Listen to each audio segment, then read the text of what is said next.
Welcome to Hannity. Now, tonight we have a number of major breaking news stories. We will cover them all, including another insane anti-Trump conspiracy theory by Congressman, well, the cowardly Schiff himself.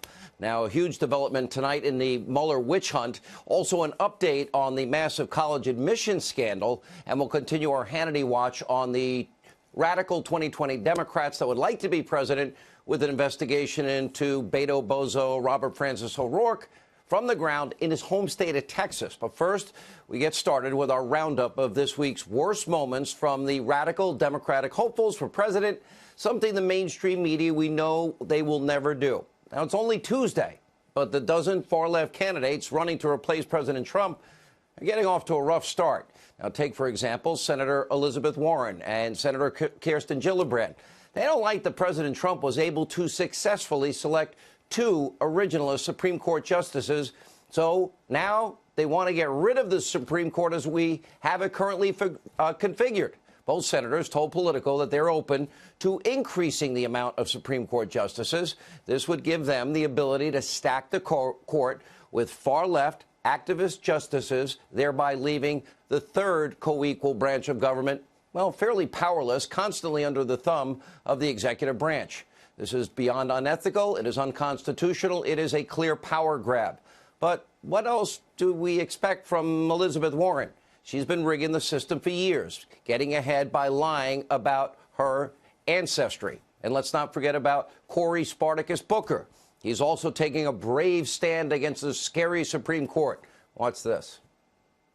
Eric Holder, the former AG, is talking about expanding the number of people in the United States Supreme Court beyond 9 to get more progressives on there. Where are you on that?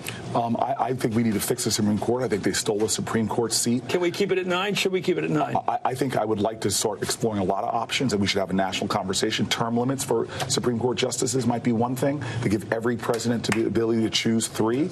Okay. We have people holding on to those seats in ways that I don't think is necessarily healthy. You may want to note that Spartacus, he wasn't demanding term limits for his own position as a U.S. senator. Now, just the Supreme Court where Kavanaugh and Gorsuch and Clarence Thomas preside. Now, of course, this is part of a classic far-left tactic. When you can't win an election based on ideas and policy at the ballot box, they just go to rigging the system, which is why Elizabeth Warren is vowing to dismantle, well, the very way we even elect a president. Doesn't work in her favor. Take a look. My view is that every vote matters. And the way we can make that happen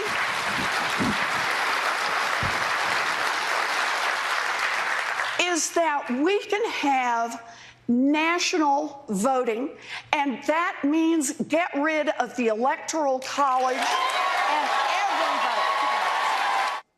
Sure, let's let New York, New Jersey, Massachusetts, Illinois, and California determine every president. You see, she doesn't want every vote to count. In other words, she wants to ignore all of the states in the middle of the country. The red states, of course. No more Electoral College, no more Supreme Court as we know it, checks and balances thrown to the wind. But, of course, if Democrats get their way, well, third trimester abortion, including infanticide during and after birth, well, that would be perfectly legal and readily available. Sadly, they're fighting for that. It will protect infanticide seemingly above all else.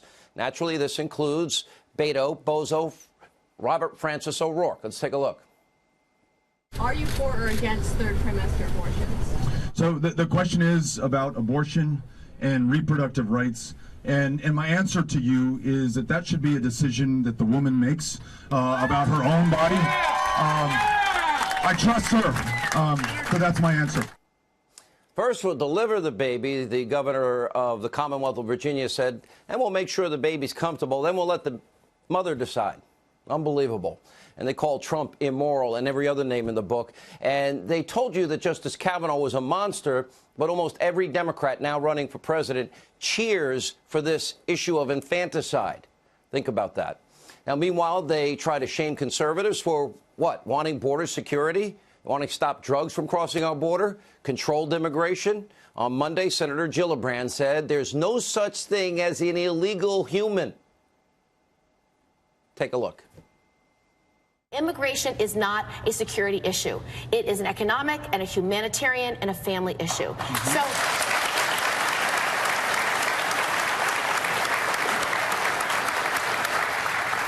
there is no such thing as an illegal human.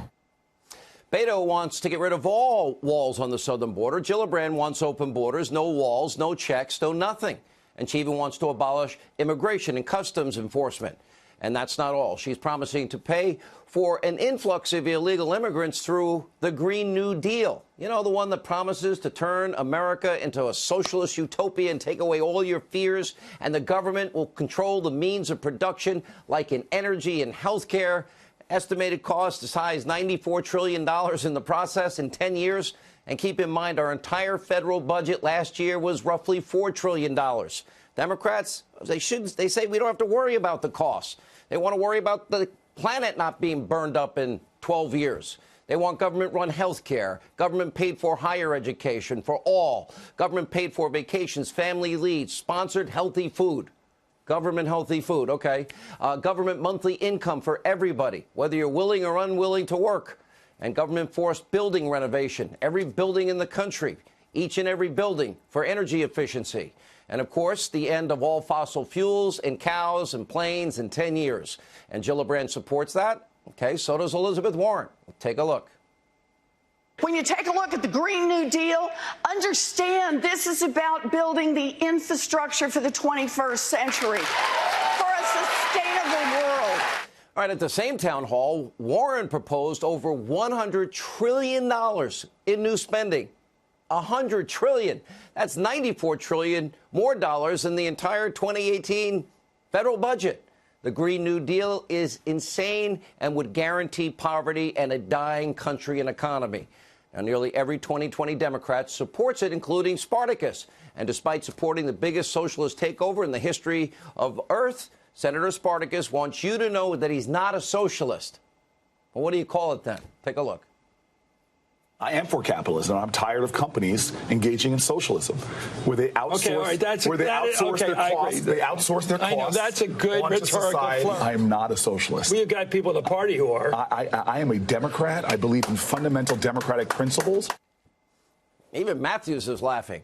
Now, Booker's a perfect representation of what is a radical socialist extreme Democrat, and this entire field, for that matter. This party now has become so far left, even liberal business people, Andrew Yang, for example, is gaining traction for promising to give every American $1,000 each and every month, doubling our federal budget in the process. And tonight, the field of far-left candidates is about to grow even more crowded. According to the Wall Street Journal, well, creepy, crazy Uncle Joe Biden is telling supporters he plans on running. We'll have more on that later. But first, we do have some good news, our Hannity watch on the Mueller witch hunt. Another top prosecutor is reportedly leaving the special counsel's investigation. Now, this comes after so-called pit bull Andrew Weissman announced his resignation a few days ago. This is yet another sign that the investigation, hopefully, finally, is almost over. And according to reports, many Republicans and those in the administration, well, they're looking forward to Mueller's findings. Meanwhile, Democrats, they now seem very anxious.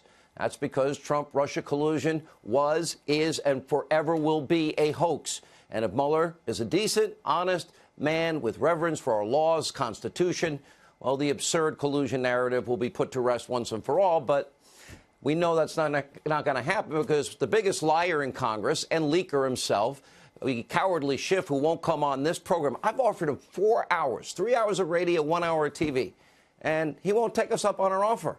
Well, he's been spreading conspiracy theories about Russia and Trump for eternity now. And now he'll use the platform as the House Intel chair in order to malign the president with endless McCarthy-esque investigations. And recently, Schiff told NBC News that the counterintelligence investigation into the Trump campaign is important because, quote, it goes to a present threat to our national security, whether the president and anybody around him are compromised by a foreign power. Okay, well, a sitting congressman, chair of the House Intel Committee, recklessly pushing a conspiracy theory that a foreign government is controlling our country without evidence? He should be ashamed of himself, but of course he's not. Like most Democrats, their unrelenting hatred 24/7 for President Trump, that overrules all common decency, logic, common sense. Schiff and other Democrats, they want the president to fail, even if that means America will fail in the process.